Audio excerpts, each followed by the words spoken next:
Hey, Jack. All right. You got this stuff? Yeah, all cleaned in oil. Oh, yeah. Beautiful. Beautiful. Let's get it on. Who are these guys? It's my theme music. Every good hero should have some.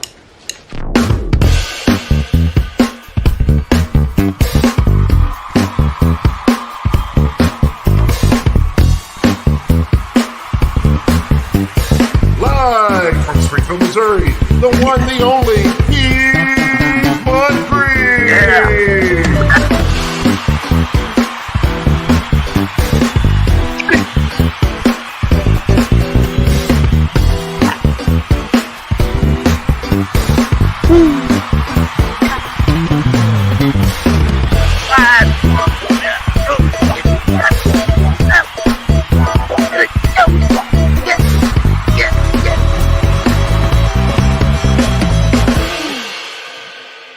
Excuse me, can I get a cup of coffee? Black? Can't you see we talking? White? And a good morning to everybody out there. Good morning, good morning, good morning, good morning, good morning. Morning. And already, we have quite a few people in the chat. Penny, good morning, Penny. Andy Morrow. Emotionally unstable. Wow. Hello and hail. Well, John, how are you, my friend? I'm doing great. Good. It's good to hear. Good to hear. I'm glad you're doing great. I am rested and ready after spending my weekend in Vegas, and from everything I saw out there, I think they are more than ready for the Formula One race that they have out there. So, good morning, Martin. Good morning, my friends. So, go ahead. So, let's just dive right in because there's a lot on this. Oh, yeah. So, back in 2020, Rolling Stone magazine decided that they were just going to print off their list of the 50 best sci-fi television shows of all time. I don't think I would have allegedly. Don't think I would have had a problem with it if they didn't draw such a hard line in making this of all time. And I think that's where some of us are going to have some problems. So John, Martin, you guys have had an opportunity to peruse this list. Your overall thoughts. We're on crack. Man, this is going to be the show of surprises. I thought I was going the one who was going to come in hard on this, but John is he's guns blazing, man. Yeah, that is exactly who he is. He is a guns blazing guy. He comes in constantly with the dagger, So, and I said I had some back in the backstage. I said I had some problems with it. I was just being polite. I have a lot of problems with this list. Well, okay. Overall, do you think this list was put together by people that are at least in some capacity? Would you at least call them fans? No. Hesitation. I don't think they enjoy sci-fi at all. They're not even a normie. They're boring. There's a distinction. I believe they are fan of the shows that they picked. Yeah. It's a very eclectic list. It looks like made by committee, or maybe let's try to get the the biggest number of people, or the biggest all the demographics we can get with this list. Yeah. And you can see that there are 8 authors of this article, and it's not a bad idea because you want to have a broader spectrum. My Mm-hmm. problem is there are things here that it's not sci-fi. It's the impression that I get is somebody said I like the show and I like the show, and if it's not a soap opera or a sport shows, then it's a sci-fi. I Yeah. I think there are shows that are in this list just by concession. That okay, put your damn show in the list. Yeah. I could definitely. Of, I can definitely see that. of course, not having not been on that meeting is I'm just speculating.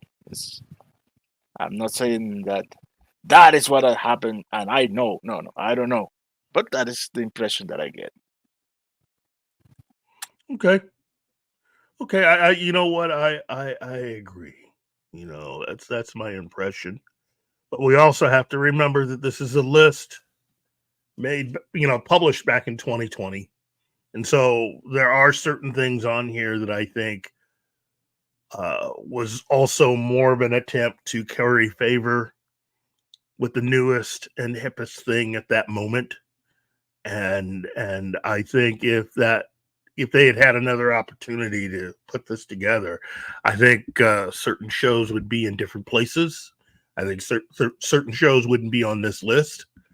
And if we were talking about people who were truly fans of science fiction television, I think this list would be different. Now, that being said, I at least have to come forward and say that there are certain things on this list that even I have to sit back and say, wow, I don't know who they were taking pointers from, but there are a few shows that kind of surprised me on this list as far as, you know, Yeah, I just it didn't looks expect certain ones to wind up here, you know. Yeah. it looks like there was at least one person who knew what what the list was about. One? Okay. We're going to go with one. Well, look, we're just going to count down this list, okay? And so we're going to start here. Wow. We're going to Well, start at number 50. Well, You they don't know, even number them; they just throw them up there. So No, I no, there are assume numbers. no, they're numbered. They I'm not are seeing a numbered. number. It's in the article. They are numbered. The first one Okay. they start with is humans, Yeah. and Oh, they're there. this is the show that had Gemma Chan as part of the cast. I liked it. Yeah, it's a British show. It's pretty good for what it is. All time, even at number 50, all time, I got to raise an eyebrow. You know, and remember, this is from 2020. So as it says the British import that showed up on AMC. On AMC last summer was drowned out by buzzier shows. We're hoping the upcoming second season will draw more viewers to its unique mix of Blade Runner, AI, and parenthood. Set in the near future where lifelike androids function as humanity's servants, the series cuts between enlightened rogue robots and the mechanically aided government agency trying to capture them, with frequent stops in the household of a dysfunctional flesh and blood family caught in the middle. It's brainy and thrilling, balancing fantasy drama, and trippy who's the real automaton man. Oh my goodness. Philosophy, Overuse of words ending in Y. Well, somebody was trying to get a good use out of their thesaurus, but hey, it's all good. It's all good. Yeah. Look, I thought it was an all right show. Okay. Definitely something that is Oh, okay, unique. I haven't. Yeah. Okay, continue. I'm sorry. Definitely something that's kind of sort of unique to a certain extent, although very reminiscent of another show that's actually on this list. Uh, No, I have to. yeah, What were you going to say? I know what you mean, but I don't know. This show is it's an allegory. We all know it, and it's a theme that has been touched by sci-fi many a times. I haven't seen this show. I am aware of its existence. I I want to watch it. I don't have a verdict for it, but it sounds an awful lot like this Quantic Dream game. Forgot Yeah. the name. Now, the Quantic Dream game came out during its last season. Oh, but there's a 2013 show that only lasts one season, and I hated that they canceled with Carl Urban. Uh, Yeah. Almost Human, I think is what. Oh Yeah. gosh, that was good. That was good. And Yeah. that's more of a, in my opinion, for those of us that have lived a while, to me, it Almost Human was very reminiscent of at least one or two shows that I remember from the 80s. Alienation, but with robots. I was gonna say there was a show about a cop partnered with a robot as a human like robot. That was lasted a season on, I think it was ABC. What And show was that? It uh, rings a bell, but yeah, but it was done kind of for laughs sometimes. But it's John Schuck. oh yes, I remember. And yeah, Yeah, and it's a buddy cop show, but one of them just happens to be an automated man, and John Schuck, character actor, who a lot of us got a chance to know from McMillan and Wife, played the robot, and man, it's this whole getting older thing really, really, really sucks. But oh yeah, And I know. also, even though it's not an android, Alienation, because you've got the Yeah. human paired with the alien. mhm. Well, and that being an adaptation of a movie.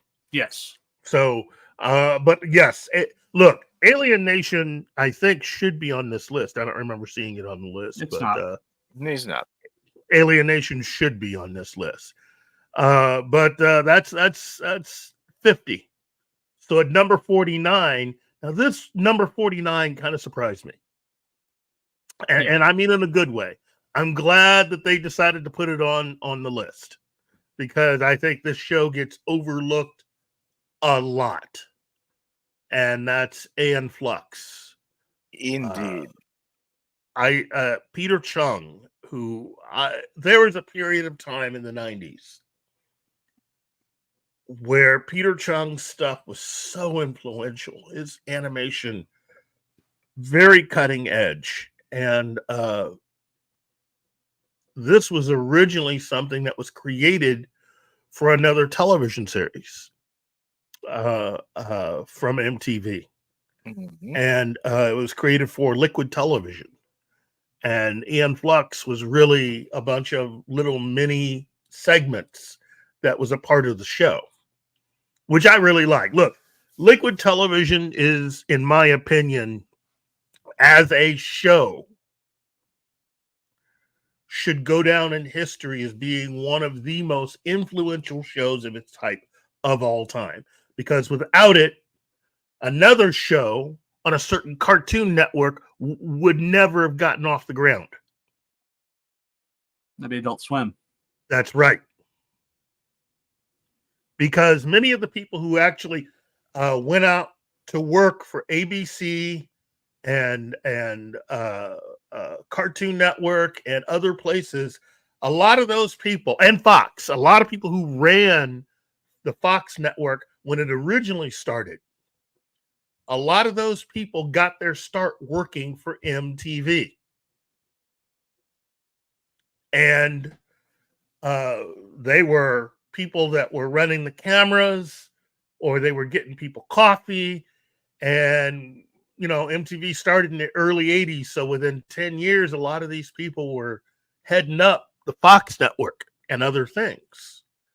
And Liquid Television was one of those shows that has had more spin-off or more related projects that have come out of that than just about any show of that type. And Aeon Flux was just one of them. It wasn't the biggest show. The biggest show to come out of Liquid Television was Beavis and Butthead. Yep. So, God. but created by Peter Chung, a veteran of Rugrats of all things, this unique animated series began as a series of shorts on MTV's still mind-blowing experimental animation showcase, Liquid Television. Once it developed into its own separate show, this dystopic drama added an unmistakably, uncomfortably sexual vibe to its story of the yeah. Welcome to my life. Titular leather-clad secret agent battling against a repressive, futuristic society and her very intimate enemy, Trevor Goodchild. Some of Flux's images, a fly trapped by the lashes of a human eyeball, two tongues intertwining like, oh, yeah, I forgot about that one. You can actually watch Aeon Flux on Amazon Prime. Look, for my money, they should just go ahead and have all the episodes of Liquid Television out there, because a lot of their individual segments are still mind-blowing. I can't believe some of that stuff actually got made, and I mean that in a good way. Okay, but you also have some of the really off ones, like Dear Mom, or I love that segment, Dear Mom. And also Dog Boy, and just a multitude of segments. I highly, highly, highly recommend Liquid Television if you've never seen it before. This is not something, though, that can be watched or should be watched by people under a certain age. Okay, but it's definitely a lot of fun, and for those that grew up in the 90s, if you saw it, it'll bring back memories. And if you happen to have missed it, wow, are you in for something? So what do you guys think? Aeon Flux, number 49. Do you agree, disagree? Well, I have an issue with putting animated shows on here, but Okay. I think it should be live action only. Okay. Oh. I can see that. How about you, Martin? I have no problem with animation, and yes, I like this show. The movie, well, let's put it that way. I like the movie because I like the show so much. So it's the best thing that I can say about the movie. I think for a lot of people that's the way it worked out. I can't think of anybody that was a fan of the movie that was not familiar with the animated series. So Animated series is far superior. yes, And the good the funny thing is, how this series started, right? It was some flashes here and there on MTV. Yeah. Eon she's a resistant agent, just like in the show, but she dies in every short. Yep. That was the thing about it. And she dies by her own fault. Sometimes. Other times it's happenstance, But yes, it was a very unique show. That's the reason why, again, Liquid Television, for those that have never heard of it, you would do yourself well to Google that and find in my opinion, find all the episodes. But especially just deep dive into that. And for Peter Chung, he would go on to get his own Saturday morning cartoon for a little bit. He was brought in to do an updated version, a futuristic version of the Phantom. Kind of like, Batman Beyond. Think of it as the Phantom Beyond. So that's basically what that show was. But Peter Chung, yeah, definitely a guy that knew what he was doing. So next we have show 48. And this is also a show that, wow. I mean, if you've never seen this show, you really need to. It's a classic. If you haven't seen this show, you're a smeghead. Thank you, John. I appreciate you too. I haven't seen that show. At number 48, they have Red Dwarf. And for a certain generation of nerd, this comedy lived up to the promise of its title. A deep, dense, radiant cult classic that sucked its diehard fans into its gravitational maw and never let go. Combining the BBC's charmingly ramshackled, distinctly non-Hollywood sci-fi style with a Britcom setup about antagonistic co-workers stranded together in deep space. It's been revived multiple times to international acclaim. New seasons are due later this year. Now remember, this is back in 2020, but this, I think, is it's still with the original cast of the show. It's the same cast. Yep. They keep reviving the show. So, John, since you're so familiar with it, let's hear it. Let's hear this. It should be much higher on the list. Okay. I agree. But it definitely deserves its place on this list. Even though it's a comedy, it still hits all the typical sci-fi tropes. Mm-hmm. And so it's got, it's and just the interaction between the characters is what draws you in. Okay. Now, if it were up to you, John, what number would you place Red Dwarf? Or I should say, let's make it a little easier.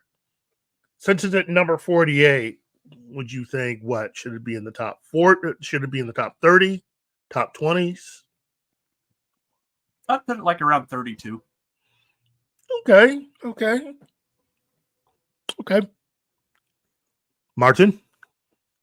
Yeah, I haven't seen the show. I know of his existence, and the reason I didn't see the show is what badly pitched me. Mm-hmm. The person who pitched it to me, he loves the show, but pitched it so badly. I said, I think I'm passing on that. But with the passing of time, I have been hearing high praise from people like you and some other people that say I should watch this. I don't know. Haven't seen it. I don't know where to put it on the list. Mm-hmm. And now with that question that you asked, John, that is a good exercise. Now I'm gonna take this list. I'm gonna beat the hell out of it. I'm gonna make my own list. With which whatever remains of this list, I'm going to reorder it and fill it with my own suggestion and your suggestion of Alienation, because that thing that flew over my head. I used to watch it. Well, Alienation was a very well done television series. Yeah. I wish it had lasted longer on television, but network TV. What can you do sometimes? Firefly. Anyway, yes, another good example. You can watch episodes of Red Dwarf on Amazon Prime. Okay. Next on our list, number 47. It's The Thunderbirds from Jerry and Sylvia Anderson. Supermarionation, Thunderbirds. A peerless example of the innovative, creative spirit of the genre infecting its production. As well, this beloved British children's series used an elaborate puppeteering process called supermarionation to give the jet-setting heroes of international rescue its distinctive look. Matt Stone and Trey Parker dug it so much they lifted it wholesale for their War on Terror satire, Team America, World Police. Generations of kids on both sides of the pond have thrilled to those magic words. 5, 4, 3, 2, 1. Thunderbirds are go. Go. Ah, yes. And you know what? I gotta say, I got exposed to a lot of different stuff when I was much younger, and this was one of the shows that came across for me. Uh, Unfortunately, I didn't get a chance to watch a lot of the other Super Marionation shows that they produced.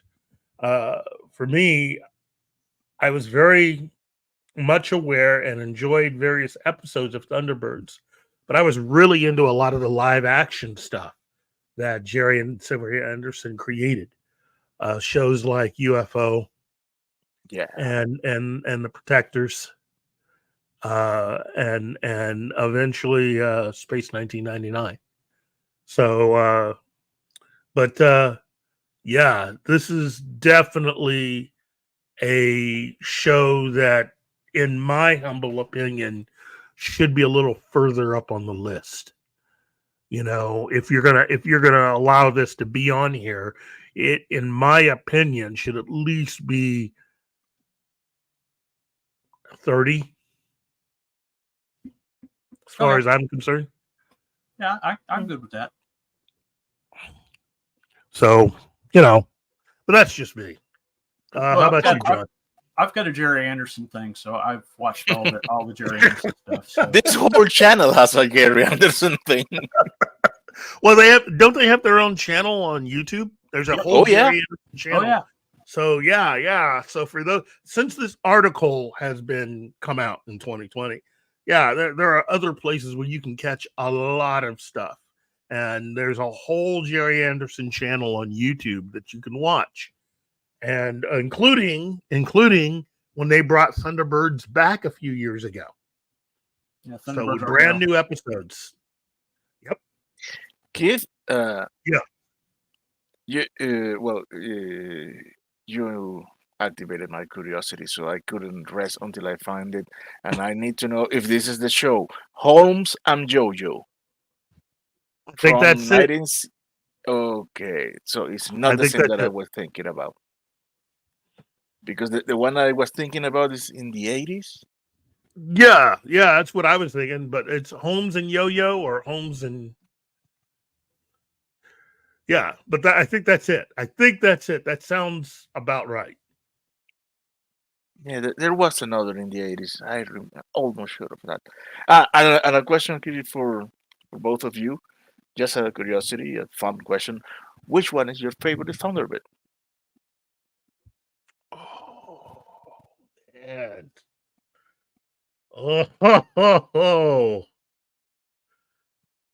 Oh, man. Okay. When I was little, there are a lot of, like I said, I was able to watch a lot of different TV shows growing up.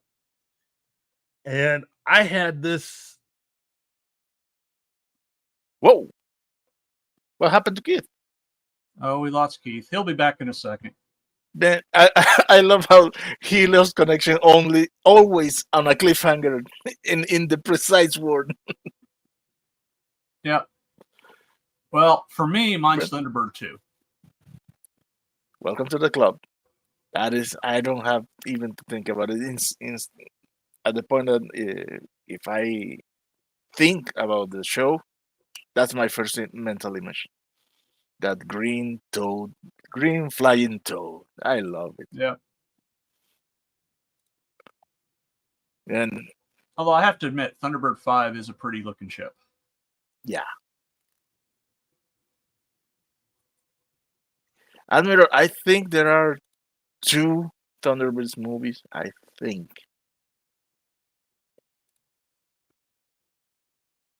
Yeah, let me look them up here. And the first one is with oh man, uh Corporal Hudson, no, Private Hudson. Bill Paxton Yeah. is the dad. Yeah, they made a live action Thunderbirds movie. Hey Gab, good to see you. But then there's the Thunderbirds Are Go movie from 66 and Thunderbirds 6 from 68. Yes. I remember Thunderbirds ago, but the second, the 68, I don't.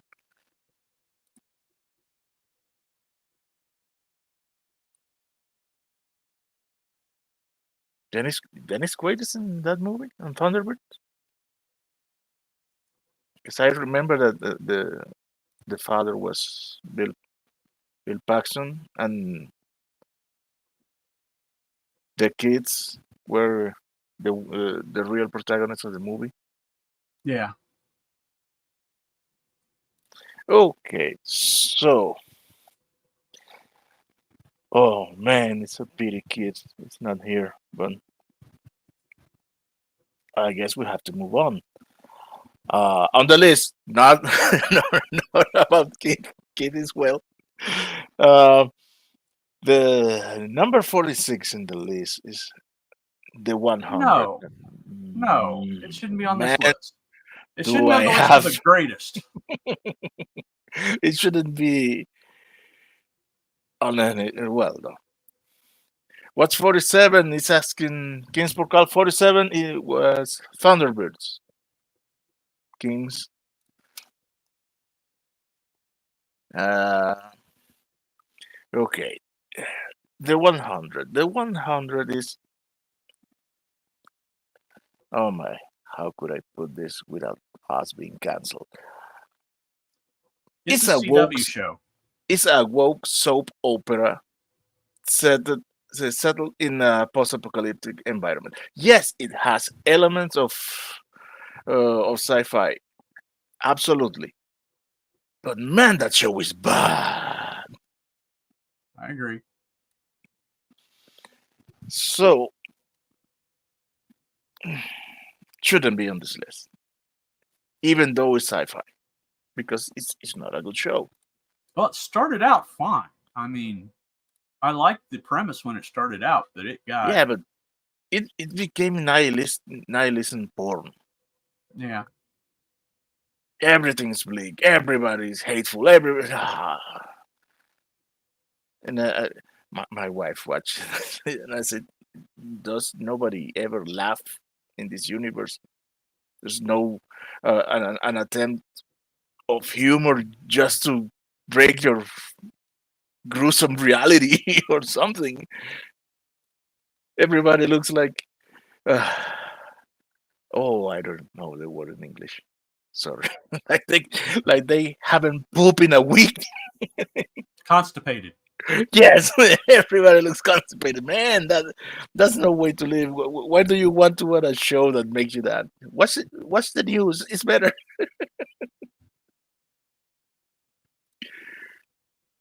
Yeah, Kingsford. I don't believe it either, but we'll do our We're gonna best. try. Okay, number 45. Now and again. Did you watch that? I watched the first episode and I was like, nope, I'm out. Okay, but it's sci-fi. Yeah, because I mean it's basically the premise is it's like a dad that gets put into the body of a super soldier. Why would you do that? Yeah, I know. That's a waste of a body. Okay, hey Joe, how are you, my friend? Wanna Hey, jump Joe. in? Okay, so that's Let's scratch that one. Yeah. Oh man, this number 44 is a classic. That is Yep. a goddamn good show, and it's Max Headroom. It deserved to last longer than it did. Yes, it did. Yes, it did. For all of you don't know, is the world, the show is set in a dystopian world where I think you cannot turn off your TV. Right. It's illegal, uh, and the world is obviously managed by corporations, and there's this fight between mainstream media and independent media. Where have I seen that? Yeah. And our one of our protagonists is a reporter. He got he had an accident. Let us put it that way. And his mind, he's in a coma, and somebody replicates his mind to create an uploaded intelligence, Yeah. which is Max. And then the reporter, he he comes out of the coma, and he continues trying to mm, bring in bombshells to the audience with the help of his cyber counterpart. It is awesome. It's a social critic like you have never seen. Yeah. If you haven't seen it, go and watch. It's awesome. And no, and there is no CGI on the show. All is made with makeup and lightning and lighting. So number Yeah. 43. Oh, you have anything? No, it's just it was really predictive of not only of AI, but of the clash in media and where consumerism is heading. So it was really it was ahead of its time, and I think Mm. that may have been the problem. Hmm. You know, if it would have came out in like the 90s, I think Mm. it would have done better. You got to Oh, remember, it eventually, came out in '87. yes. Eventually, we will see Maxine Headroom. I hope not. Yes.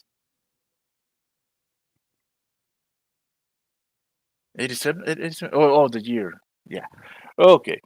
Now is the turn for number 43. Man in the High Castle. That should be Haven't much higher on the list. it is sci-fi? Oh yeah. Well, it's alternate history. Oh, see, that's it. Yeah. Does it but catalog alternate history? Does it catalog like sci-fi? I'm not being a dick. I'm asking for my own. a lot of times, alternate history gets put into sci-fi Mm. Yeah, is in that the guy Roof? general overhead of sci-fi. Yeah. But basically, it's based on an excellent Philip K. Dick book that you Oh, should yeah, that read. is sci-fi. If Philip K. Dick wrote it, it's sci-fi. Yeah, I'm that not gonna often argue. helps. I'm not gonna argue with that. Oh, the But guy in the picture basically, is. it's set in a world where the Nazis won World War II. Well, actually, the Hmm. whole Axis powers did. Yeah, And I know the premise. okay, and they split. Well, I'm doing it for our audience, you know. Yes. They split the United States into two sections with a kind of a no man's land between them that a lot of the rebels are from. So yeah, so you've got like the Nazis have the East Coast, and the Japanese Empire has the West Coast, and there's a lot of tension between the two groups, and then you've got the rebels in it. certain mustachioed gentleman is still alive in this. Of course, Wow. he's yeah. Just basically, it's just Colorado. Oh, Joe has a very good question for us here. He's calling us out. I don't know. I just know a lot of alternate history gets put into sci-fi. I mean, I'm not sure I can make that qualification. Okay, we'll let this one get it pass on the list. Okay, Okay. just because you love it. And Philip K. Dick. You see why it's not Electrical Dreams in this list? Ah, 'Cause Electric I'm not- Dreams. yeah, I don't know. Like I That told you, they're on crack. if you have Amazon Prime, go watch Electric Dreams. It really, I don't think it has anything to do with Philip K. Dick, but it's a real nice anthology show. Yeah. Now, number 42 would be Misfits. This Yeah, isn't Misfits. sci-fi. This is fantasy. Yeah, but I mean, again, a lot of superheroes get stuck into sci-fi. Yeah, I know, but it shouldn't. What's Admiral here? And Magnuson was good. The chick from Death of Stalin was good. The book isn't showed at all. No. What do you know? I haven't seen. No, the book is Man, excellent.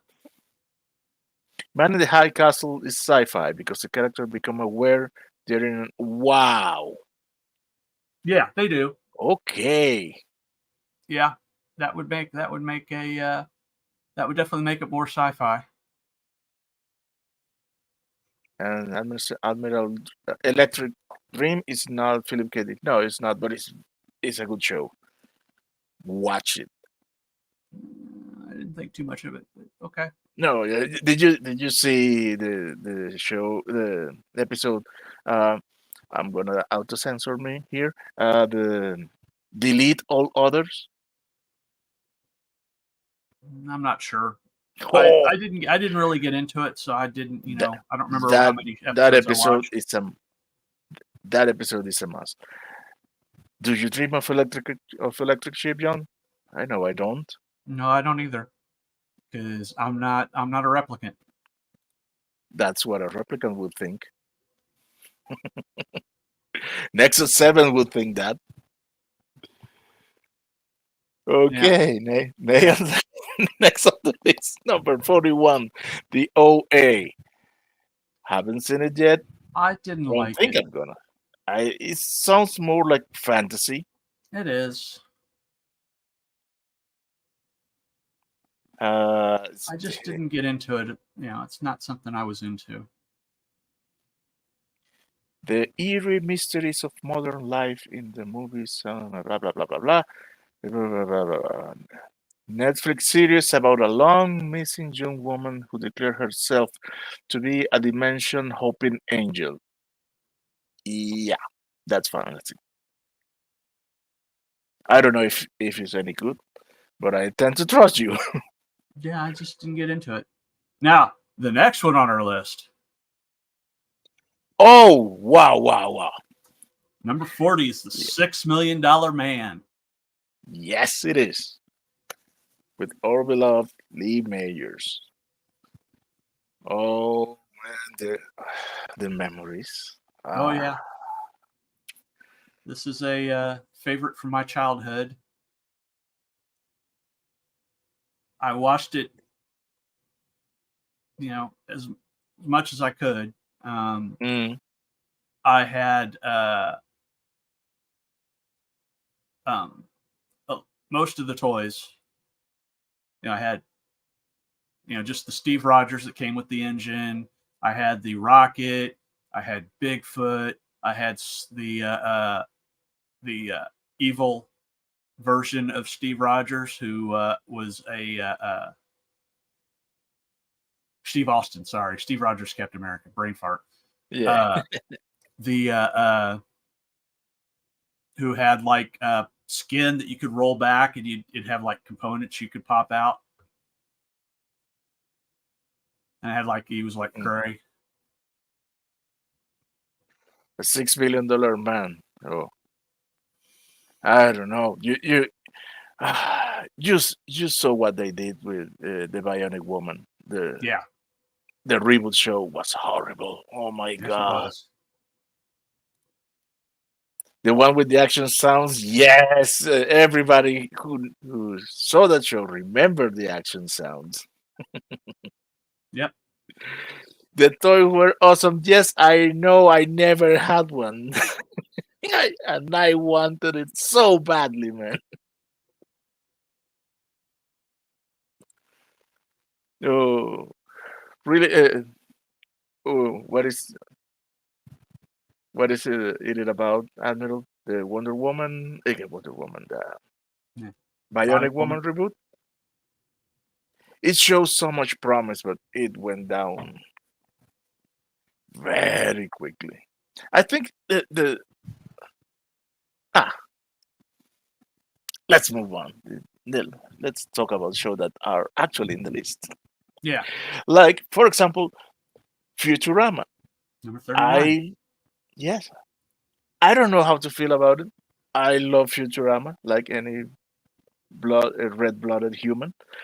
That is a very, very good show. But sci-fi, yes, it happens in a sci-fi environment, but I'm going to is make it my sci-fi? own list with hookers and blackjack. Yeah, that was the action feature that I Yep. liked the most. Yeah, it was cool. Yeah, Admiral. Well, you don't have to take, at least my opinion, as gospel. If you want, go and watch the show. I didn't like it. I wanted to like it. I did too, and I absolutely hated it. I wouldn't say that I hated it, but it lost my interest very quick. I was like, that is not Jamie. That's not Jamie at Yeah. all. It's so whiny. Yep. Sci-fi satire is sci-fi. Okay, I can see that. Yeah, it is. If it's it's still if science fiction elements are integral to the story and not just a backdrop, then it's sci-fi. And considering the whole premise of this of Futurama is Fry gets cryogenically frozen and and wakes up in the future, definitely Working for qualifies it as sci-fi. working for his great grandson, Yeah. something like that.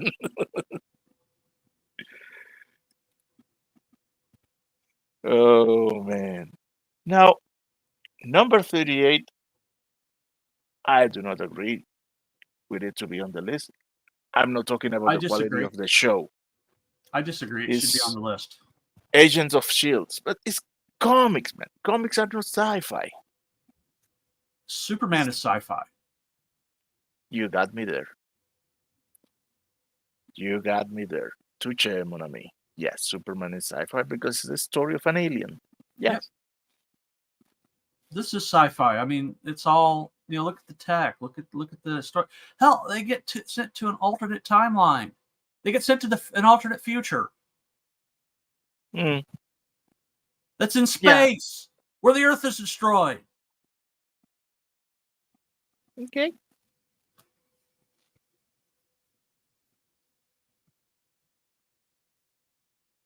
Not all, but yes, I see the point. I see the point. Yeah. Twins. Agents of Shield, what sort of garbage, sci-fi or not? Oh man, we are saved. How are you? Wow. Internet You issues. were yes, you were just about to tell us what your favorite Thunderbird was. Ah, And I cannot be at peace if I don't know it. well, as I was, I thought you guys were still listening, but as as I was about to say, as a child, I had this thing about water, you know, and with all the science fiction and space shows and Star Trek and Space 1999, and one of my all-time favorite shows was Voyage to the Bottom of the Sea. You know, I love the flying sub, and so, yeah, I mean, that it was definitely the Thunderbird. Oh man, it must have been Thunderbird 2. I think it was Thunderbird 2 or 3. The one that's the underwater one. And I like that one. I don't know why. It's my jam. So Speaking of which, why isn't Voyage to the Bottom of the Sea in this list?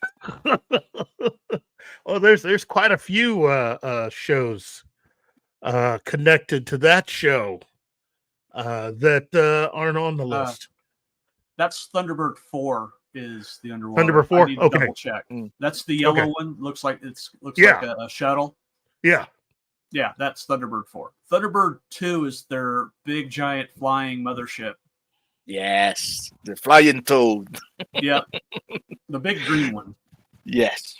So we're on number 38. Yes. Agents of Shield. We're about to say in which position should it be, according to us. I think it's good where it is. Oh man, Joe is killing us here. Oh, Land of the Giant. Oh, Irwin Allen. Yeah. Can't go wrong with Irwin Allen. The people who put this list together seem to have something against Irwin Allen, or they don't have anybody that's about my age Nope. putting this list together. There's no way that you could put together a list of 50 and not have one Irwin Allen show on that list, as far as I can see. So, No, this is all Generation Z putting this list together. no. There are some There's good millennials classics too. here. Yeah, it's as I say, it was an eclectic choice of writers. Yeah, there are 8 of them. again, nothing wrong with having 8 people. No. Now we Just saying. have. I'm we just are- going to say too many cooks. Yeah, I concede it, but You know what? You're right, John. Because okay, I'm gonna stop myself because I was about to say something, and it's just like, gotta be nice. But no.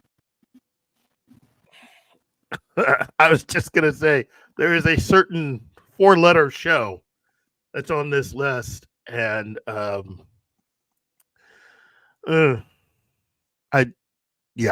Anyway, Agents of Shield. Look, let me just say this.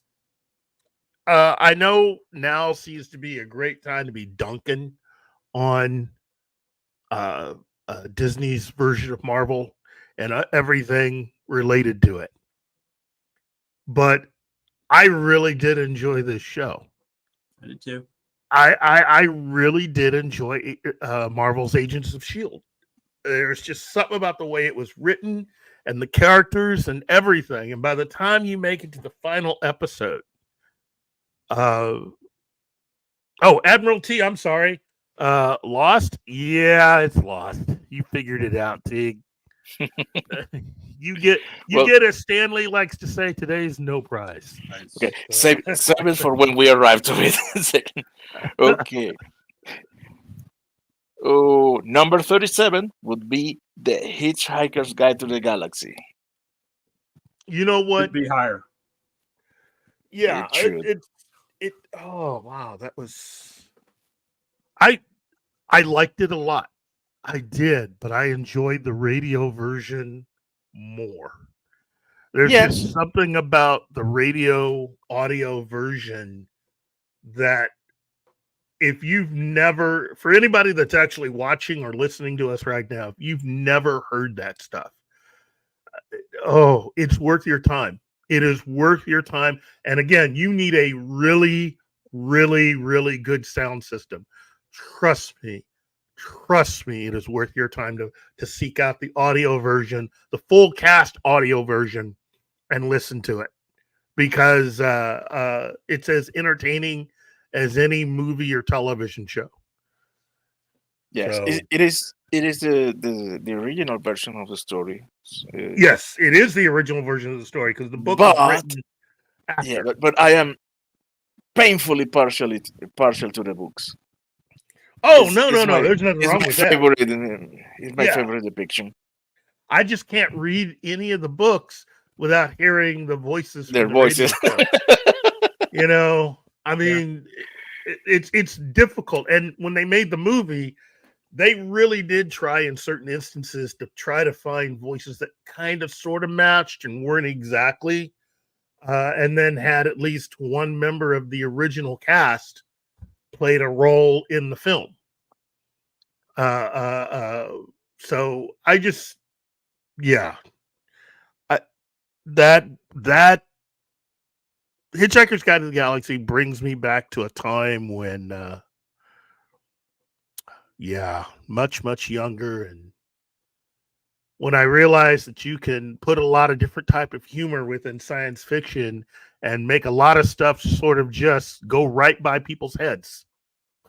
Yep. Woo!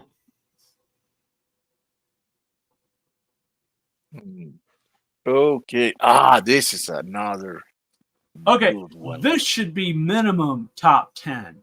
Yes, and it is Stargate SG-1. Yeah, Stargate SG-1's, look, without this show, I will say this. One of the people who worked, well, all the people who worked on that show would go on to do other things. And I would just like to say that the Stargate television series surprised me. It surprised me with how much I got into the show. And ultimately, by the time the show ended, building this entire universe and all these characters, it's exactly what you would want to do with any science fiction show.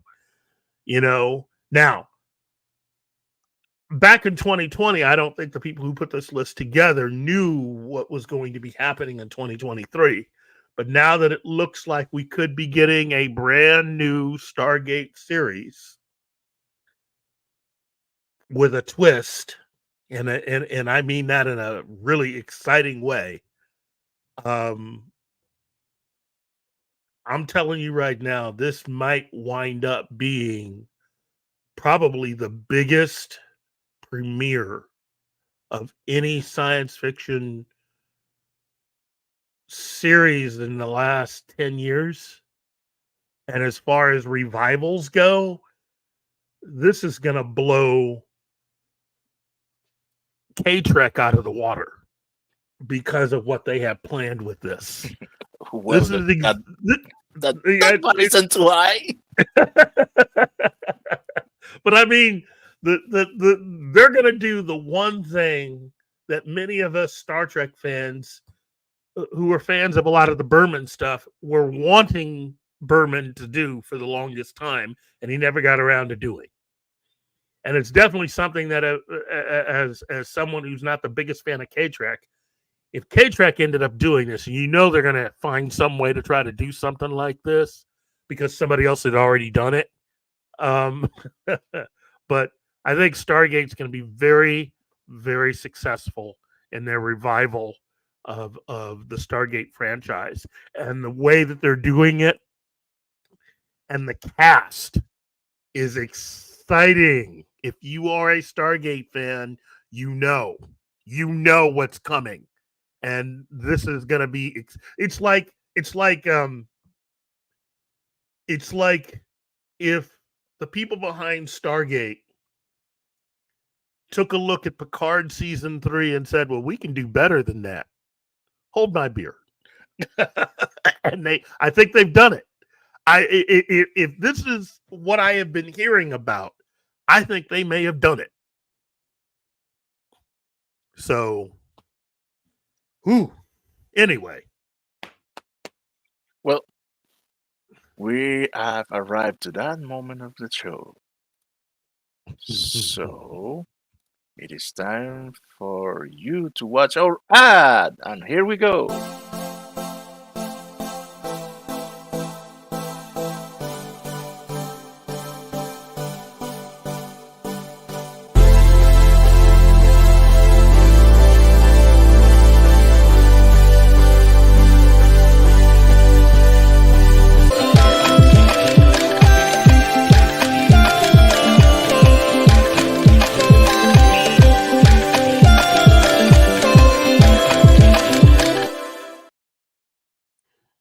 Let me just say that I really am flabbergasted. Every time I go out anywhere and meet somebody that's a fan of what we do, which is the reason why I say after we do that, I'm willing to sign any t-shirts that you may have. If you're wearing one of our shirts and I meet you at a convention, I will definitely sign your t-shirt and be happy about it, because it just, in some small way, that's just my way of just saying thank you for allowing me to just take up part of your morning and hang out with these two gentlemen. So anyway, let me finish off by saying this. I think if I can just end the whole Stargate thing by just saying this, it's going to be a combination of SG-1 and Atlantis. And they are bringing back the cast of both, but not everybody will be joining. Okay? Not everybody, but it'll be a nice blended show. In other words, cast members of the next, if this were Star Trek, it would be like, take some of the cast of the Next Generation and put them in a show with some of the cast of DS9. There you go. Good. Now we have to accelerate pace because we are only 35 and we're at the middle of the show. So let's do this. This is number going to be a 35. two-parter. We'll hit 25, and that'll be about the end of the show. So we're Okay. Well, Yes. you know With what? you. We could do that. We could do that, or we could just jump ahead a little bit. We can go ahead and just do the countdown no. of a lot of the shows. No. Oh, I want no. to Okay. expose these crackheads. Yes. And like cockroaches they are. There are show so how many bad feet. this list is. There are so many feet that needs to be put on the fire for this list. Did Allison's boyfriend decide to just take this list personally? Oh yes.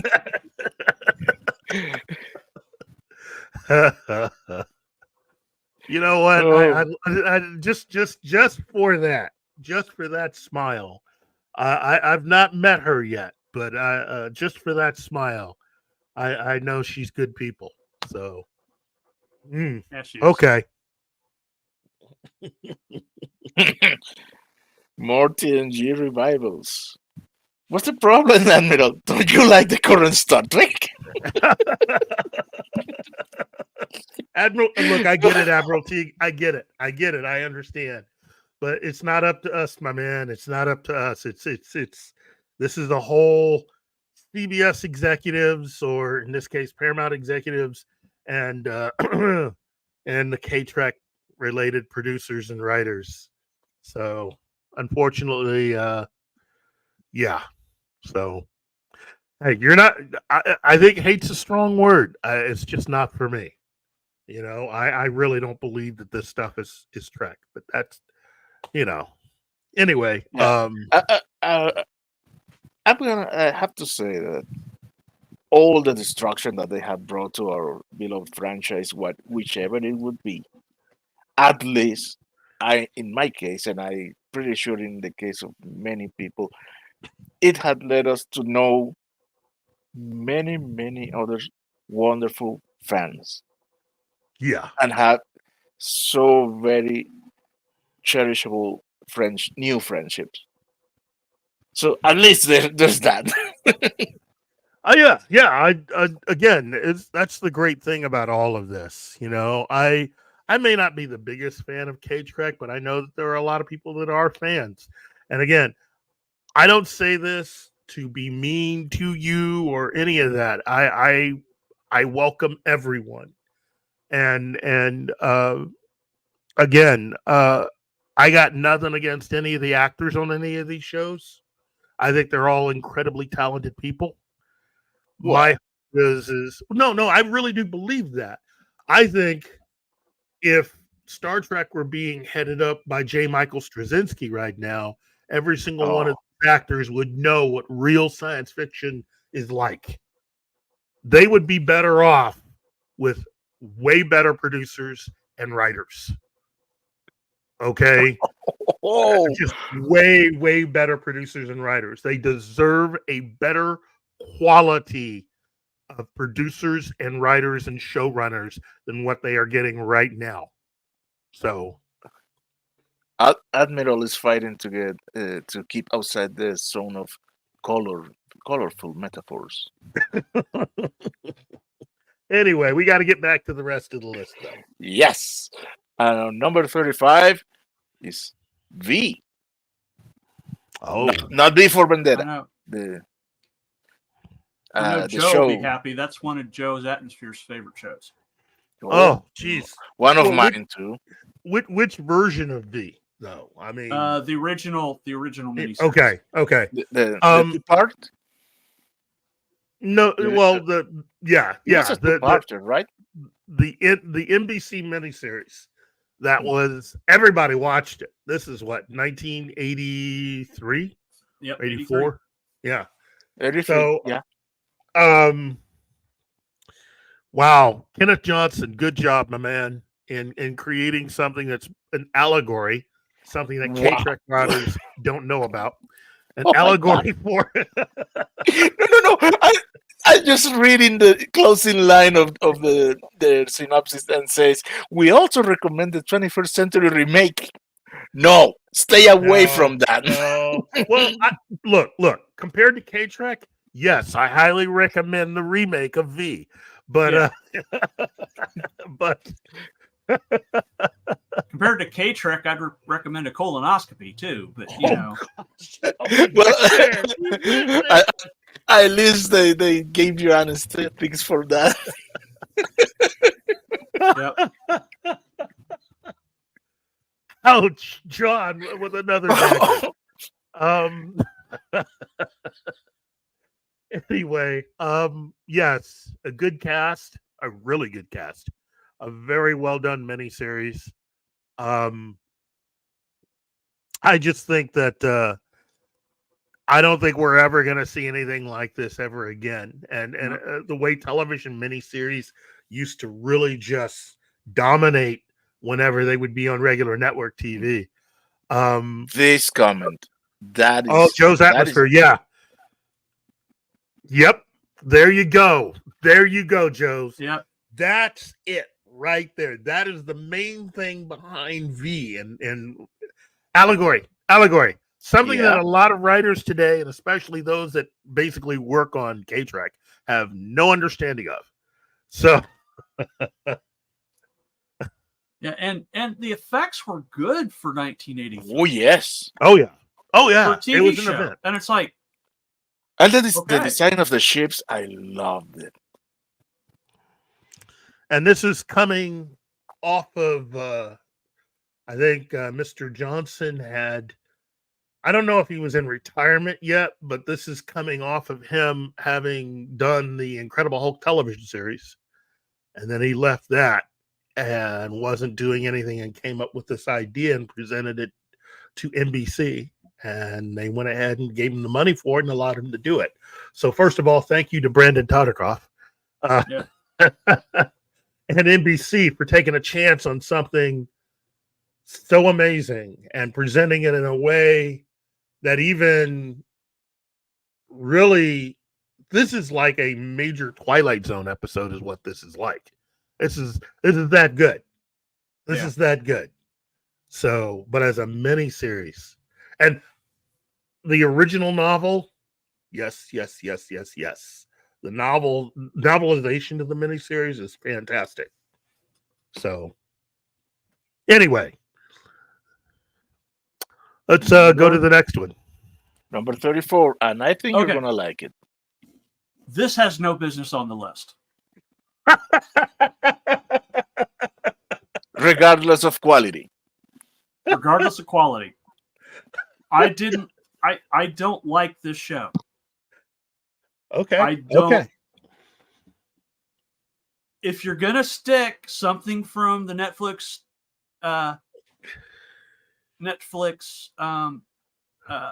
Marvelverse, then why the hell isn't it Daredevil? That's a good point. Because I'm sorry, the only reason this is on here is because some feminist on this list wanted to throw it on there. That's the only reason this is on this and not the far superior Daredevil. And the other F word. Okay. Yes, I understand. Because, look, how you can have this and not the other show that also would go with this, which would be Luke Cage. Yeah, Luke Cage also. I feel your pain, my friend. I feel your pain. It just seems like they just sort of put it right here and just to test to see if anybody would really say anything. So, because Jessica Jones is not a science fiction show. The comic book show, yes, it's a adaptation of a comic book show, but science fiction's really kind of pushing it a little bit. So, but you know what? Daredevil, that's fine. You can make the argument for Daredevil because he was given his powers by an ooze. Oh man, Admiral T is starting to have a breakdown here. No, Admiral. At least She-Hulk is not in this list because it's not a sci-fi show; it's a legal show. Oh, yeah. Oh man. Oh, Shinatsky. Okay. He says, my issue is them using David Tennant. Most women would want to follow everything he tells them, especially in bed.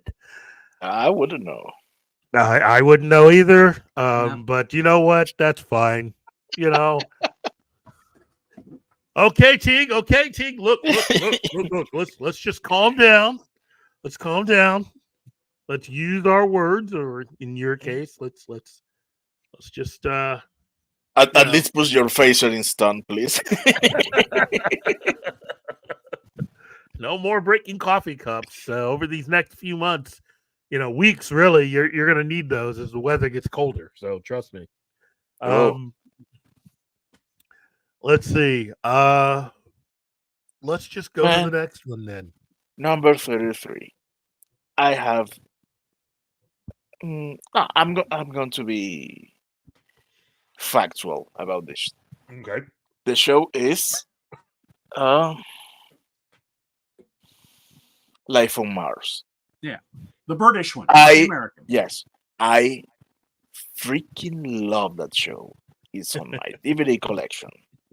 But it is not sci-fi. That is absolutely supernatural, spiritual fantasy. Cool. Yeah. It has no place on this list, but go watch it. Oh my god! And we're having slated one of our shows to review that specific show because oh my god, that show is good. Okay. Highest recommendation from Martin. Got it. Okay. What's number one in this list? Oh no, no, no! There's TV shows, not movies. So. Yeah. Oh, but that movie wasn't that bad. X-Men 2 wasn't that bad. At least we could see Wolverine really using his claws for the first time in live action. True. Looking forward to seeing everybody in Deadpool 3. So yeah. Well, what's next on that list? You're not going to Flash. believe this. The Flash. What the hell is Flash doing here? It's a soap opera with a superhero painting coat. Well, yeah, it's like it's a CW show. That's pretty people having pretty problems. Yep. I got nothing to add to that. Look, to me, you could easily, if you're going to put the Flash on here, I would combine it on this list with the original CBS Flash series in addition. Yeah. To be fair. Put them both together. So it's both the original Pet Fly Productions series of The Flash and then the CW version of The Flash together. That's how I would do that. So, but that's just me. Again. Oh, yeah. Admiralty, that's good. Feelings in Hallways, Sci-Fi edition. Yes. That's pretty much the CW formula. Yeah, and I haven't even watched the final episode of this. Because series of this. Those shows are superhero themed soap operas. That's all that they are. Well, there are stories. We need our stories.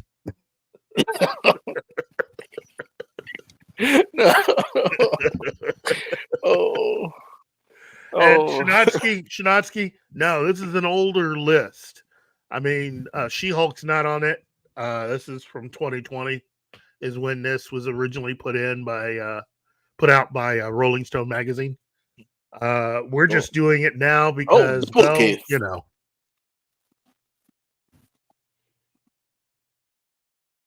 What? Kid? You there? Yeah. Sorry. Yeah. It's two Keiths. It's amazing. Yes. It's stupendous. The avatar, sorry. It's all good. It's all good. I'll be right back. I'm okay. I'm kind of flattered when that happens. Oh, that one. Oh, man. Return of the Jedi Good for one. you. Good one, Teague. Good one. He's just putting it right out there. Hey, everybody, you better catch this guy soon. He's on a roll. Kaiser, I think.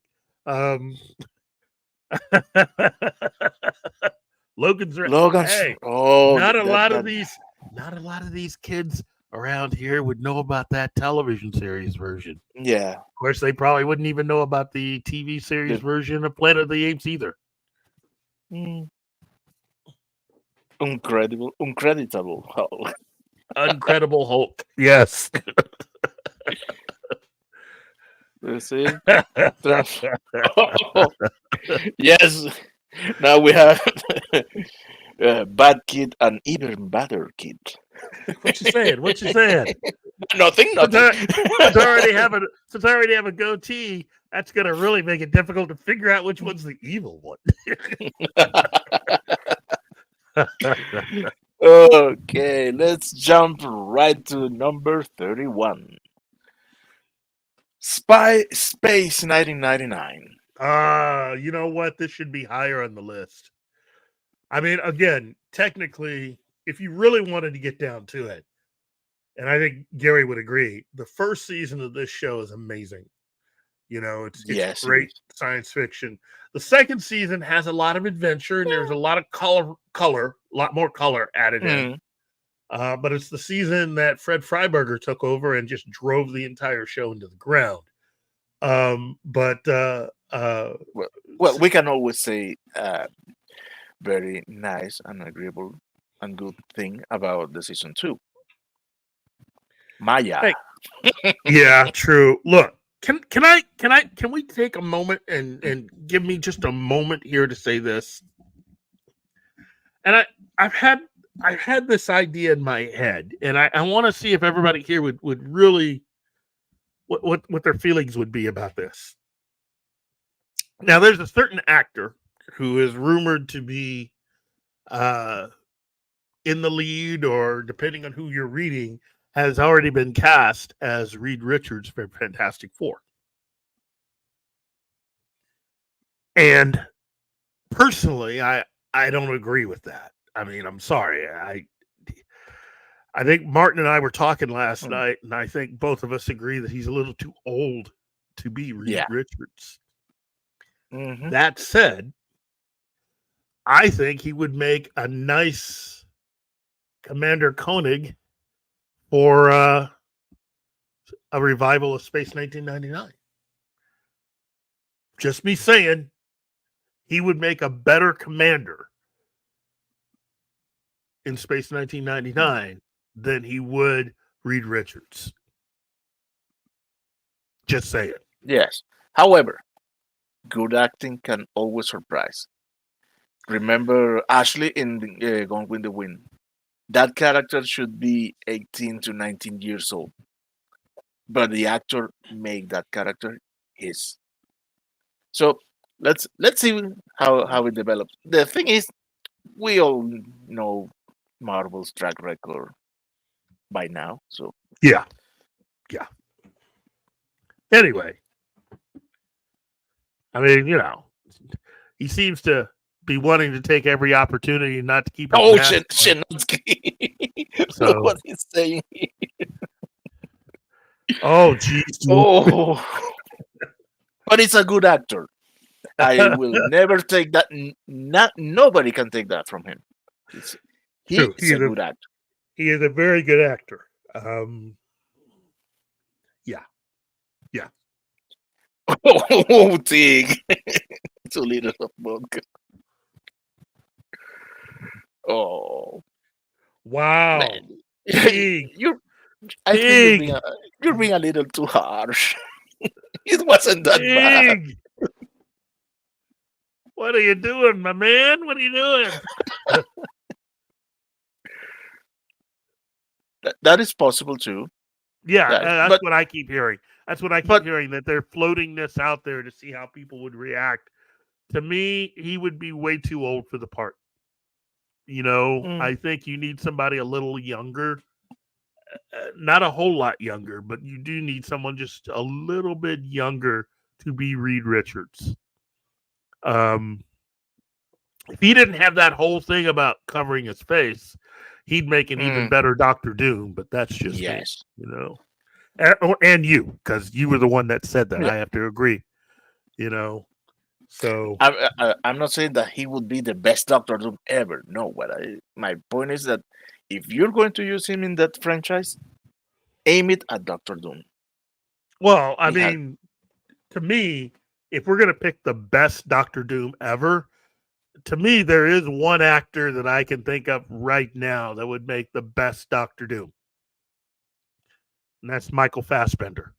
Yes, we were thinking about the same thing.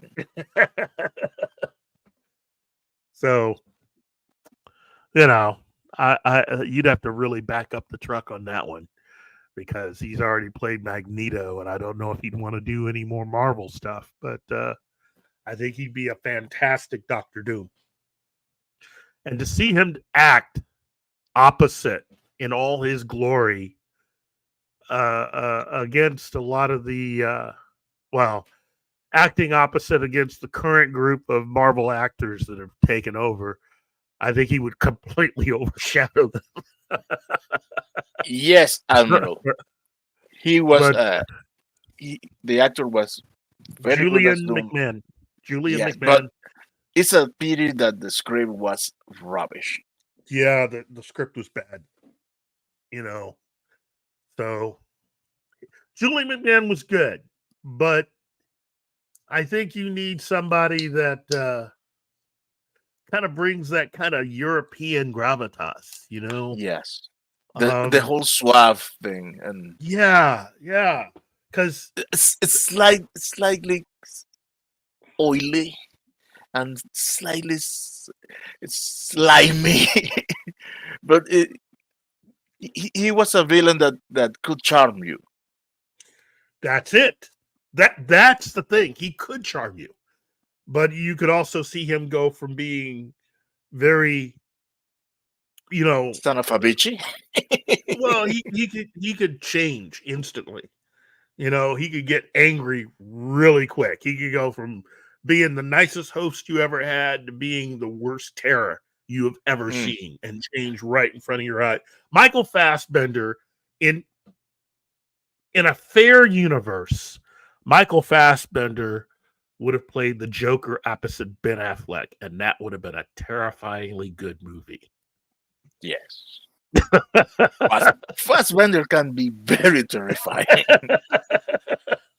And I know Shinatsky's not a quote unquote box office draw, but come on, man. Come on. Okay. I'm working myself up now. I can't do that. But yeah. Just saying. Wow, we went out of the reservation here.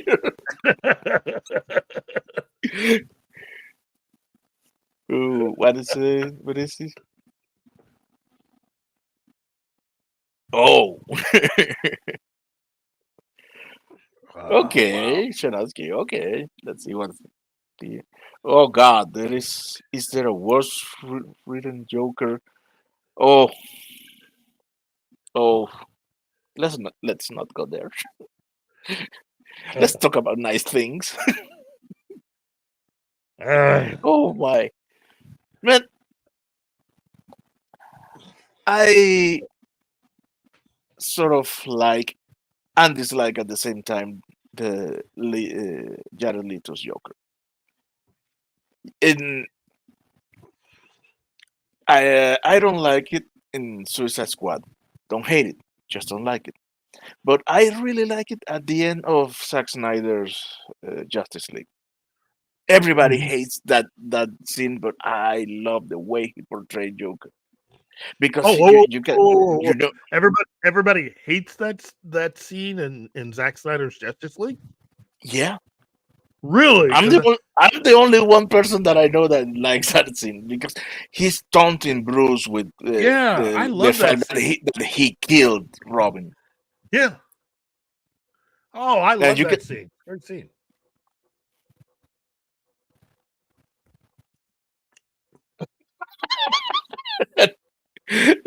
No, Admiral, these TV shows. These TV shows. You're working yourself up. So why are we talking about? Because we were waiting for you. Yeah. You weren't here to keep us in line, John. So where are we at on the list?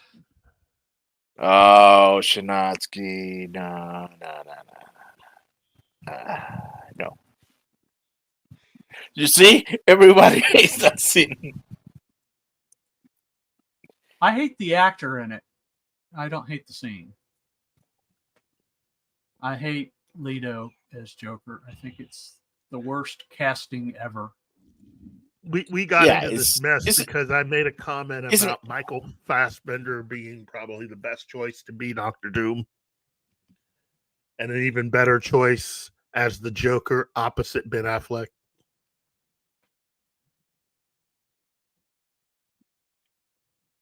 John? Yep. Well, sorry, I was looking at the list. Okay. I got distracted. Sorry. It's okay. It's all good. Distracted or horrified? Maybe no, the list is not that. Yeah, the list is not that bad. Half-ass. It's almost there. Halfway there. Oh, wow.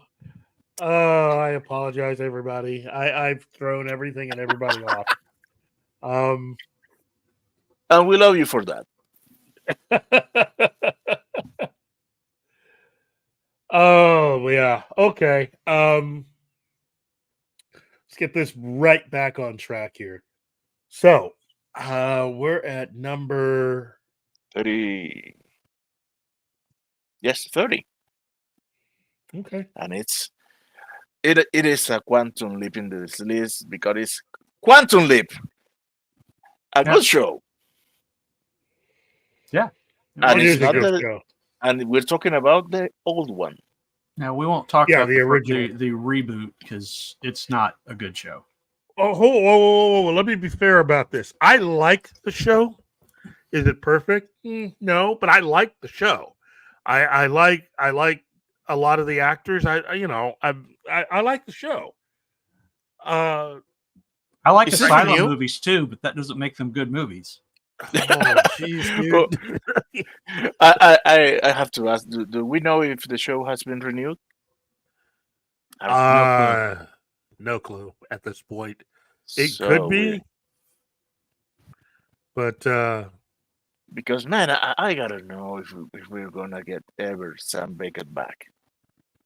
I think a lot of people are hoping to get Sam Beckett back. But yeah, at this point, Oh, here's a legitimate question from T. He's not pulling our string, and I would like to know that too. I hope not. I don't think But- it is.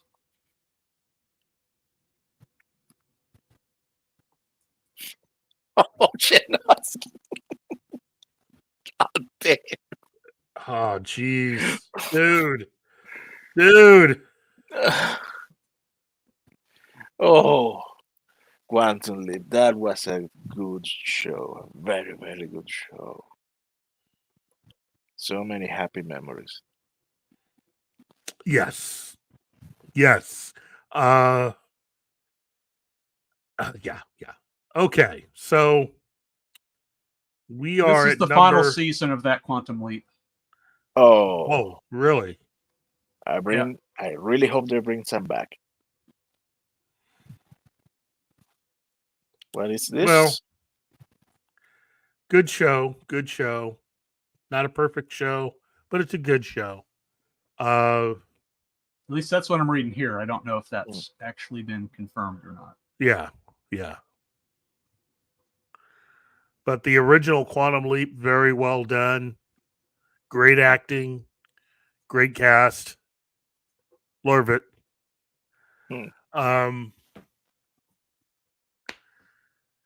That would be a fantastic ending for the news show, to find a way of connecting with Scott Bakula's Dr. Beckett. So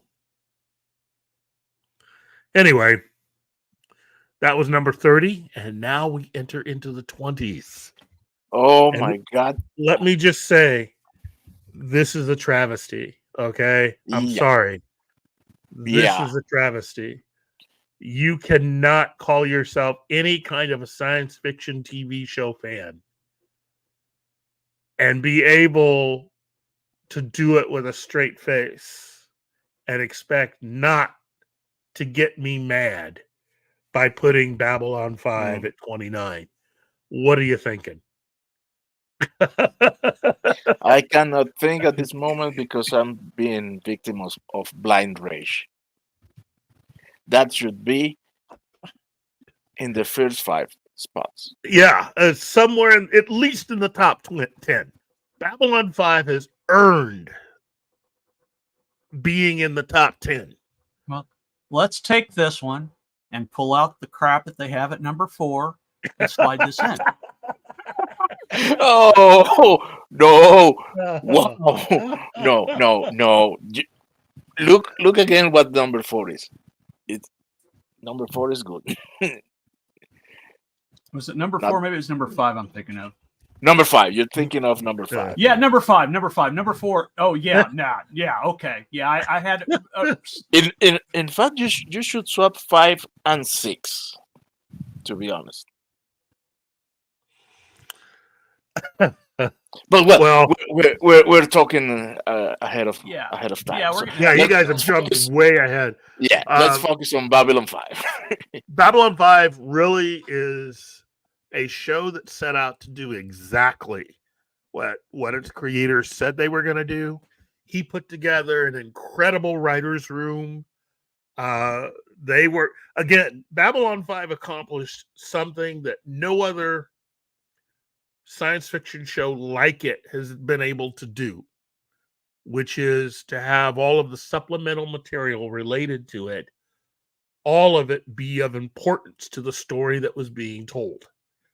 Meaning that everything that they produced in terms of the novelizations that came out while the show was on the air and the comics and anything produced within that capacity, all of it was a part of telling that story.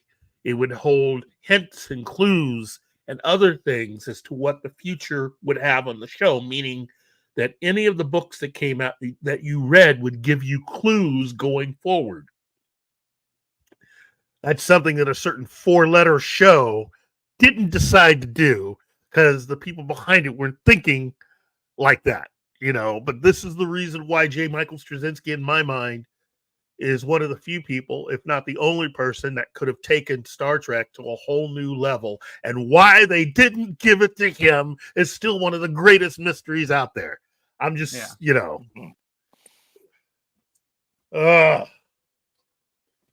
And the fact that certain 4-letter show is higher on this list than Babylon 5 is a crime against humanity. The fact that the show is on the list because it's not sci-fi. Again, it's supernatural fantasy. Somebody gave up that backside for a pack of smokes. That's all I'm saying. And you thought I was harsh. Oh.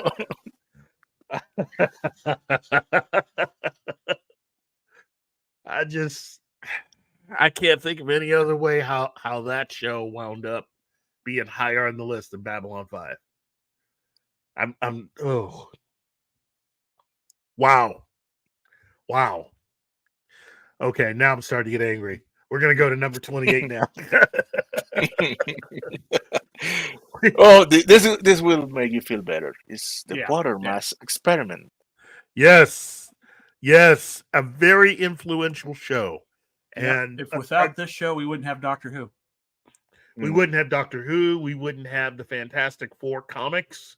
Nope. We wouldn't have Fringe. Fringe is nothing more than just an American version of Quatermass. Nope, that's all it is. That's but it's really very good. It's very well done. Oh yeah. And again, while a certain person with the letter K, you might be tempted to give them credit for that show, but fortunately for us, in our common sense, he only stayed with the show in its first season, as far as running it, showrunner. So, in fact, 2 other people took over that show, which is the reason why it lasted as long as it did, and didn't want to make you tear out your hair or do worse stuff to yourself. So, anyway, the Quatermass Experiment, created by Sci-Fi Hall of Famer Nigel Neal for the BBC. The hero of this game-changing British TV series, Bernard Quatermass, a professor with a keen interest in extraterrestrials, would become iconic shortly after this original series broadcast. Not even a technical glitch during the airing of the final episode could derail the show's impact. Reginald Tate was one of numerous actors to portray the alien-fighting intellectual who'd further capture the public's imagination via radio programs, movies, including a big screen remake of this serial in 1955 known as The Quatermass Experiment, and several other TV shows. The 1979 4-episode miniseries in which John Mills battles post-apocalyptic hippies with a cosmic Stonehenge obsession is a high point of UK sci-fi, but you never forget your first DF. Yeah, that's the other thing about having Babylon 5 and Quartermass around the same point, because Babylon 5 is really an American. It's really taking the British science fiction format and just doing it here in America is really one of the things about Babylon 5. Very well done. Very well done. For both shows. Number 27. Now this one was a surprise. Shenotsky's gonna have a heart attack. Yeah. don't look, Shenotsky. In fact, why don't you take some time off? Just leave the show running, but why don't you stick your fingers in your ears and hum your favorite tune for the next 3 minutes? Because we're gonna have something to say, and I don't think you need to really hear this. 3, 2, 1. Number 27, Joss Whedon's Dollhouse. You know what? I don't mind this it. list is all time. Yeah. I don't mind it being on the list. That's just way too high. It's way too high. So, look, to be fair, if you're going to start putting Joss Whedon shows on the list, I can think of another show that I would place higher than this show. This show definitely needs to be like in the 40s. Okay? Yeah, that show that you're talking about, I believe, is higher up on the list. No. Yeah, it is. No, it's not. No. He's talking about the Nevers, right? Oh. Yep. I'm talking about the Nevers. Oh. The Nevers definitely should be on this list, but this list came out before the Nevers premiered. The Nevers deserves to be in the top 30. Probably even at this point. It needs to be at number 27. If you're going to start doing that stuff, that the one season of the Nevers earns being at number 27. Now, I'm not saying I would, but Dollhouse is good. It's a good show. I would never tell people not to watch it. The premise is somewhat disturbing. It is. It is. I concur with Shenotsky here. Ouch. Yeah. Ouch. Okay. We're gonna get it. Look, Shenotsky, we're gonna get enough of that with the Acolyte. So anyway, oh, did I say that out loud? What I meant to say was,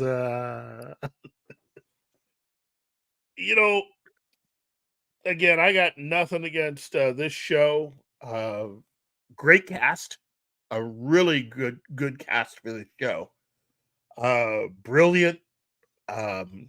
Although in its final season, in its final few episodes, the final 2 episodes got kind of confusing, but something different. And that's what I like about it. That's really what I like about it.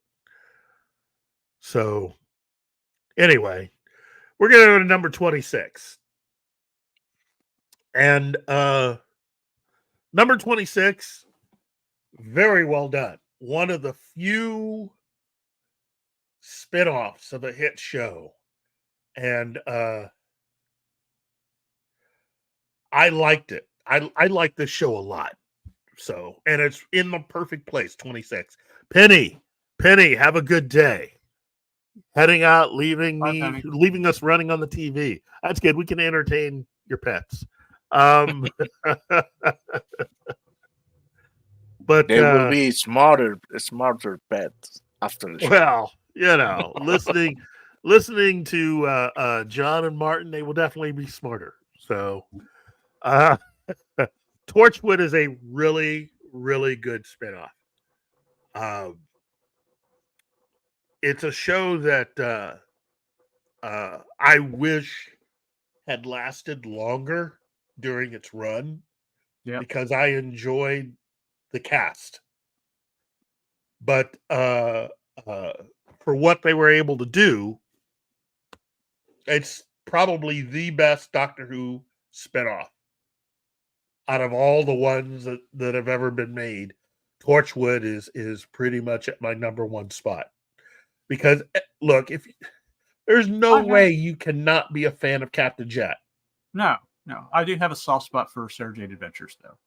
That's because she's my favorite companion. So yeah, okay. Sarah Jane's just awesome. Yeah. But as a show, and the characters and everything, and again, I gotta use this. You know what really tips the scales for Torchwood is their first miniseries, Children of Earth. Oh yeah. Which they do more in 5 episodes than the whole of K-Trek combined. If you put every episode, you could take every episode beginning with the first episode of Discovery to the latest episode of whatever animated K-Trek show you want to talk, and combine it all of it. Every show, every episode of K-Trek. And Children of Earth is still better in their 5 episodes than the whole of K-Trek. Yeah. It is a frighteningly good miniseries. And that ending. Oh gosh, that ending. That's one of those that once you get invested, it hurts. It hurts on multiple levels. It's just a scary, scary, scary show. Scary. It's a scary miniseries, and probably one of the best overall science fiction miniseries of all time. Whether or not it was related to Doctor Who or not, that is some fantastic writing. So it's worth it to watch the whole of Torchwood, the series, just to get to Children of Earth. So anyway, what do you guys think? Oh yeah, it's definitely earned its spot on here. It's strong enough series that it can stand up on its own 2 feet without having to be a spin-off of another series. Yeah. You could have just put Torchwood out and it would have been fine. Even without the Doctor Who connection. Yeah. Oh, we have we have audience from Rumble. Oh. Really? Hey, welcome. Yes, and they are sharing. Oh my goodness, I cannot write today. I'm on that. I want to share this message. Okay. He's been here before, and he's watching from Brazil. Is Wagner 195, and he says, watching directly from Rio de Janeiro, Brazil. No. And he's wishing us a very good afternoon. Same to you, my friend. Have a good one. First of all, thank you. Wagner 195, thank you very much for spending your time listening to me blather on, as John and Martin are informative and entertaining. I really, really appreciate you and you listening to us. If you have any questions, I'd be happy to answer. But thank you very much. Wow. I gotta say, Russell T Davies, I think, is a way better showrunner than a lot of people currently working today. I am very interested in what he's going to be able to do with Doctor Who. But I'm a little perplexed as to why he wasn't able to find very much to do prior to coming back to Doctor Who. He's I mean, again, I have to admit, Shanatsky's right. Miracle Day wasn't the best, although I think he had to compromise a lot to do that miniseries because that's a production between the BBC and I think it was Showtime. Yeah. I think he had to compromise a little bit. But Children of Earth was just wow. I get chills just thinking about that. What happens with ESG Who now that he's back will determine what his legacy actually is. Yes. Well, yes. Well, you heard what I think was Russell who said that he's not undoing the Timeless Child. Yeah, I know. That much. I'm still he's done well enough to earn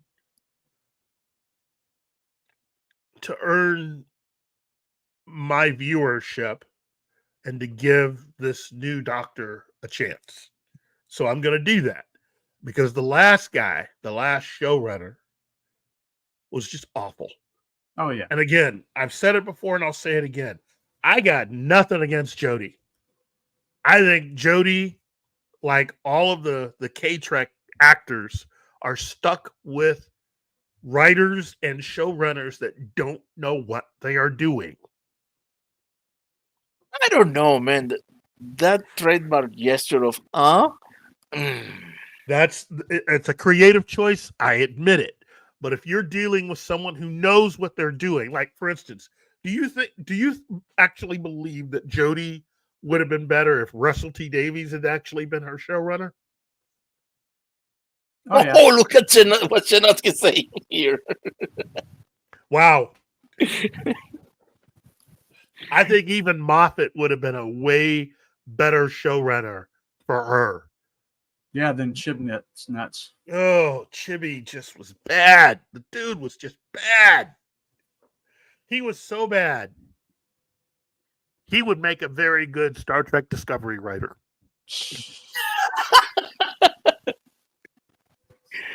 Oh, man. Okay.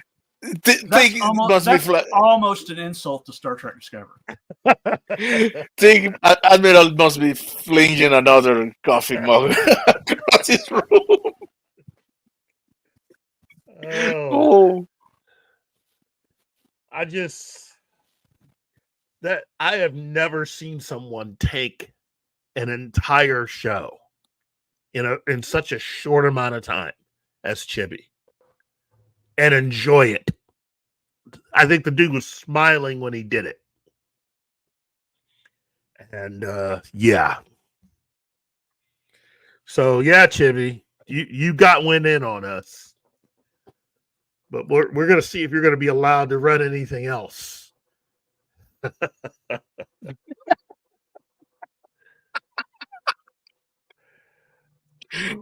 Yeah. That's true, Shanatsky. Teague will have nothing to drink out of soon. He's breaking stuff. Anyway. you may find useful to get a rubber mug. Wow. Wow. Oh, yes. How to tarnish all your heroes in just one episode. Yeah. Timeless Children. Man, that is just ooh. That's everything bad about modern corporate science fiction in one episode. So, okay, enough about that one. Well, palate cleansing there. Number 25 is Fringe. I thought we were going to stop it so we could have it for a second because it's. Oh, I thought we were going to get up to 25, but okay, whatever. Okay, well then. Yes, we have 6 minutes left, and we have 6 minutes. Yeah, we should acknowledge and read our noble audience. Yeah.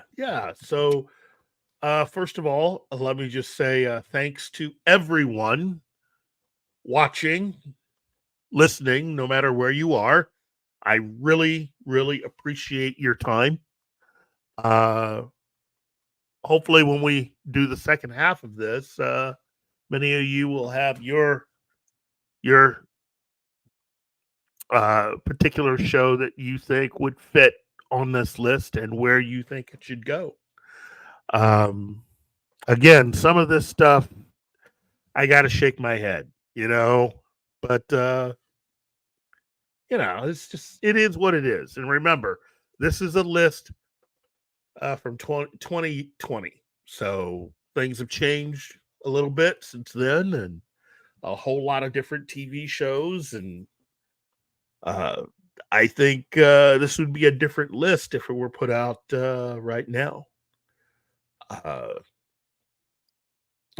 Admiral Teague says this list has officially made me lose my mind. You know what? Now he looks like his avatar.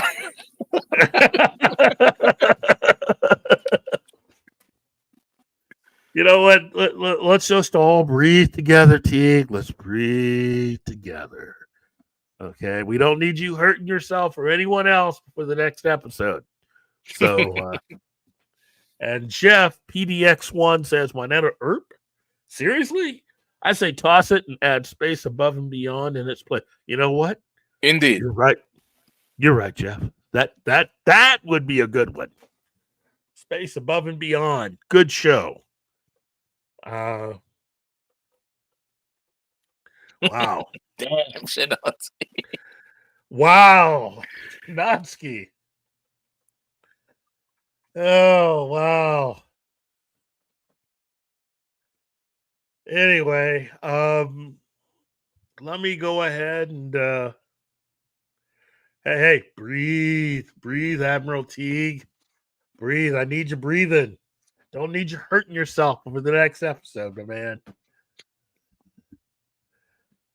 Yeah. Okay. So I'd like to thank Admiral Teague, Shinotsky, Jeff PDX1. Wow. Thank you. Because I don't remember seeing your name on here before. So if you're new, welcome. If not, well, welcome still. And then let's see. I'd also like to thank Penny. And You've been busted, kid. oh wow, really, Shinotsky? Really?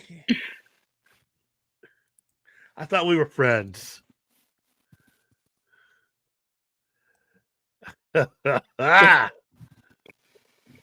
Anyway, I want to thank everybody, really. Kingsport Carl, Kingsport Cal. Wow, Gap After Dark, Joe's Atmosphere, because Joe's Atmosphere is so cool. Let's see, is there anybody else that I'm forgetting? The Comic Relief Crusader. Oh yeah, that was while I was gone, right? Oh yes, an emotionally unstable amphibian. There you go. Yeah. Andy Morrow. Yeah. Yes. We've had a lot of And good. I think that's it. Wow. Look, thank you. Thank you all. Thank you all. And you know what? When we do this again, here's my assignment to all of you. I want you to think of one show that isn't on this list that you think should be on this list and where at you think it should go. Okay? So let's keep that in mind. And John and Martin, thank you very much, guys. You guys are incredible. To everyone out there that's watching, don't forget to like, share, subscribe. You can find us on Twitter, now known as X, You can find us on Rumble. You can find us a lot of different places, but just drop us a line, drop us an email, and if you can, check us out next week.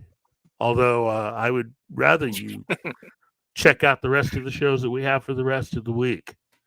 So until then, on behalf of Allison's boyfriend and Martin, I'm Keith, and this has been Morning Coffee with Keith. Thank you very much.